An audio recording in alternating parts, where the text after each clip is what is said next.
Ce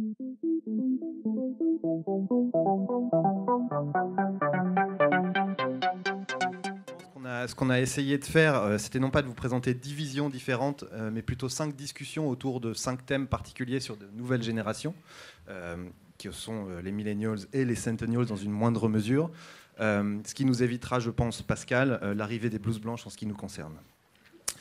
La première chose sur laquelle on voulait insister, c'était aussi sur l'importance des millennials. Pourquoi est-ce qu'aujourd'hui, il nous semble aussi important qu'il y a quelques années, voire peut-être plus, de parler des millennials? C'est que deux choses. La première, ils sont très importants en nombre. Hein. Ils représentent 2,3 milliards d'individus aujourd'hui et ils représenteront la moitié de la population active d'ici à 2020-2022, l'horizon qui nous intéresse.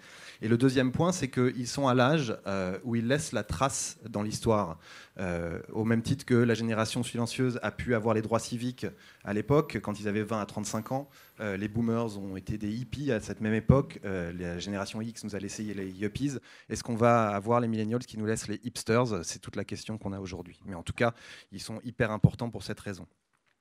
Alors le premier point qu'on voulait aborder, c'était le sujet de l'instantanéité que Emma a un petit peu mentionné et que Pascal a mentionné aussi avec la notion de dash button, avec cette espèce d'exigence qu'ont les millennials pour quelque chose de facile, de rapide et d'instantané, et tout ce que ça peut provoquer pour les marques en termes d'impact sur le parcours client, au sens où aujourd'hui, quand l'envie se présente, je peux acter tout de suite.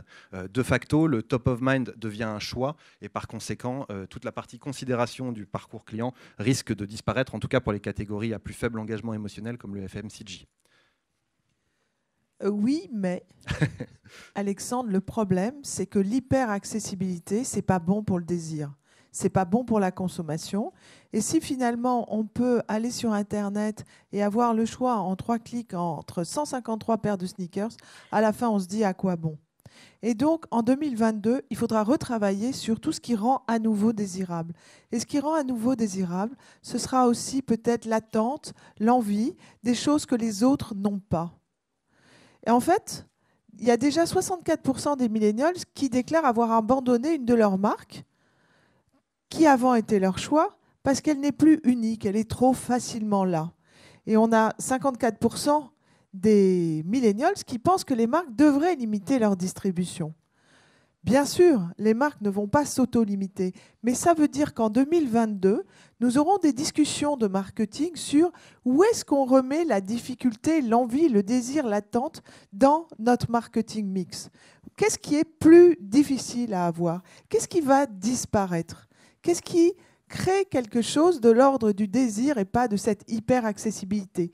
Et je vous ai choisi une photo que j'ai prise moi-même. C'est les ventes Suprême dans le Marais. Voilà, alors il faut aller voir Suprême si vous ne connaissez pas.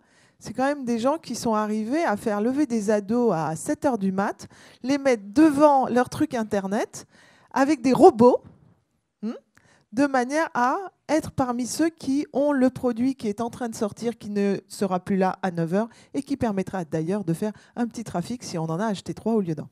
Voilà. Donc, en 2022, on reparlera aussi d'envie, d'attente et de complications pour trouver. Je suis très content que tu aies choisi l'exemple de Suprême en tant qu'adolescent des années 90 moi-même.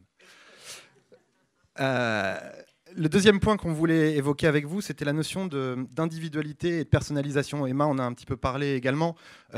C'est cette importance pour les millennials d'être adressés en tant qu'individu et non plus en tant que consommateur un peu lambda.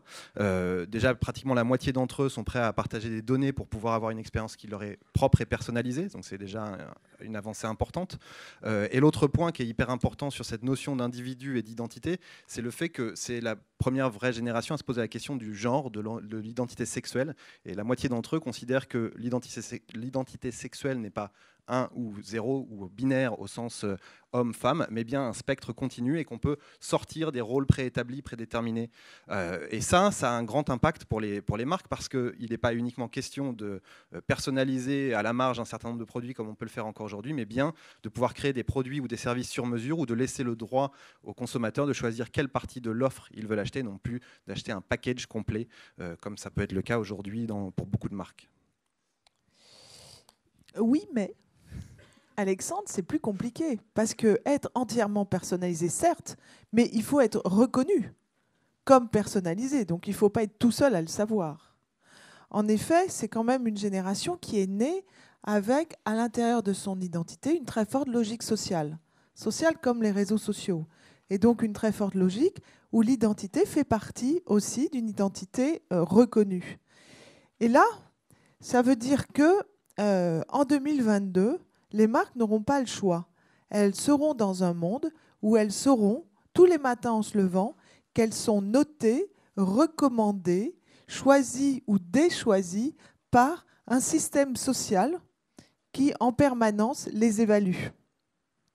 Alors, on le sait tous d'une certaine manière, intuitivement, parce qu'on le voit sur nos réseaux.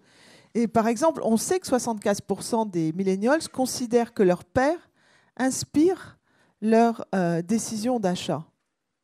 Mais est-ce qu'on sait en fait que 84% déclarent que le contenu généré par leur père a une influence? Et surtout, le chiffre que j'aime le plus, c'est 7 millennials sur 10 considèrent que c'est de leur devoir, je dis bien de leur devoir, de leur responsabilité, de noter les marques et de noter leur expérience de marque pour leur père. Ils ne font pas ça par plaisir, ils font ça parce que, justement, dans cette logique de reconnaissance sociale, chacun a un bout de l'expérience. Et donc, en 2022, nous vivrons dans un monde à la fois personnalisé, mais très exposé dans la reconnaissance. Et je vous incite, dans les heures de travail, à aller voir Black Mirror épisode 3, parce qu'il y a cette fameuse phrase « What's your rating ?» et vous avez une société entière où chacun a un rating. Donc, le marketing de 2022, c'est Black Mirror épisode 3. Merci pour la recommandation, c'est effectivement super. Le troisième point qu'on voulait aborder, c'est cette notion de frugalité que Emma a pu évoquer également. Les millennials sont très fortement associés, et les centennials dans une moindre mesure, sont très fortement associés à ce qu'on appelle la sharing economy, l'économie du partage, l'économie de l'usage plus que de la propriété.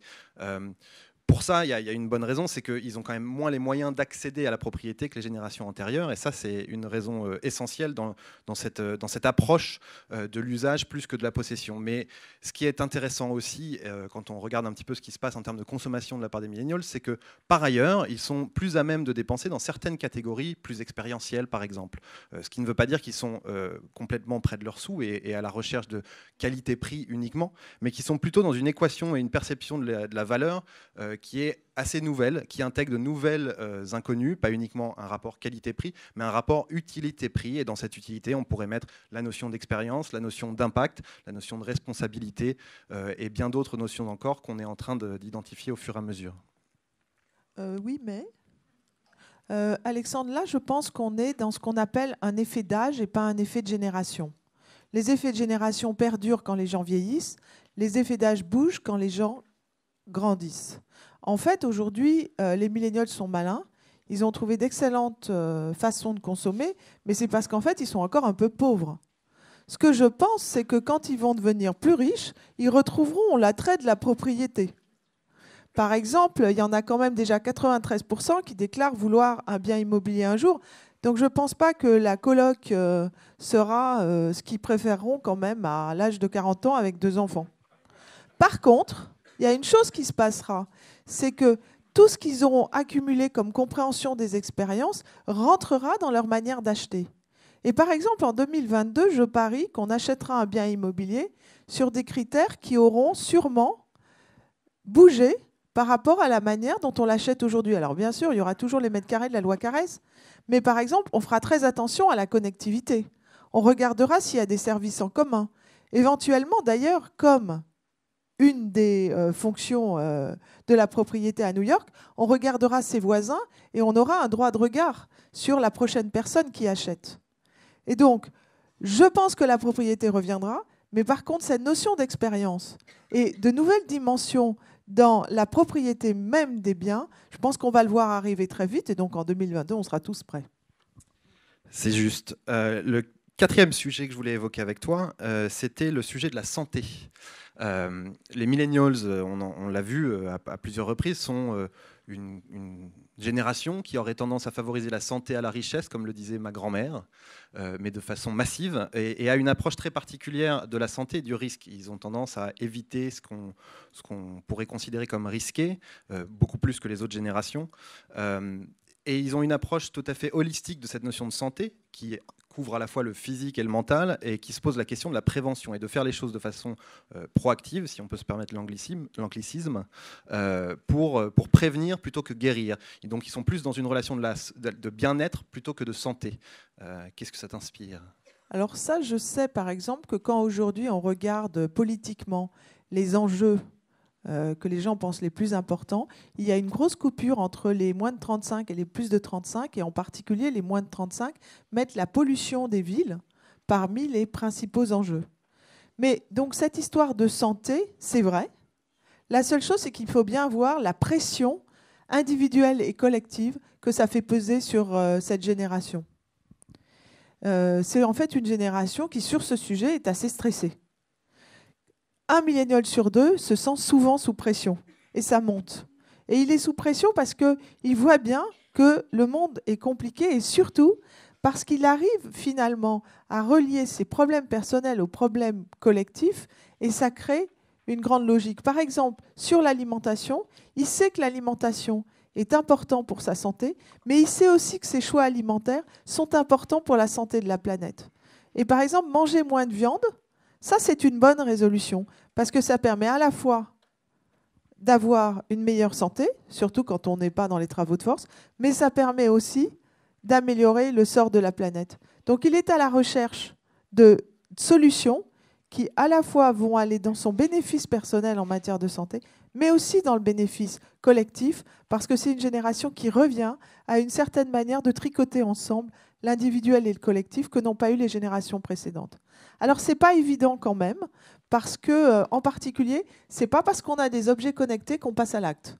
Donc, je pense qu'on est tous pareils. Je pense qu'on a tous eu à un moment un objet qui nous expliquait qu'on ne faisait pas nos 10 000 pas. Mais enfin, il faut regarder les choses en face. Une fois que vous savez pendant 3 semaines que vous ne faites pas vos 10 000 pas, vous ne les faites pas plus. Donc, il y a un truc.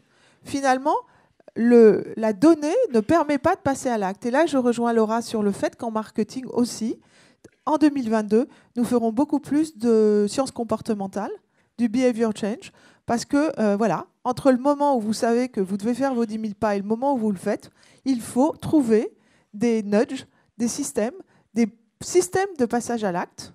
Et le marketing se dirigera, les marques se dirigeront vers ces systèmes de passage à l'acte aussi.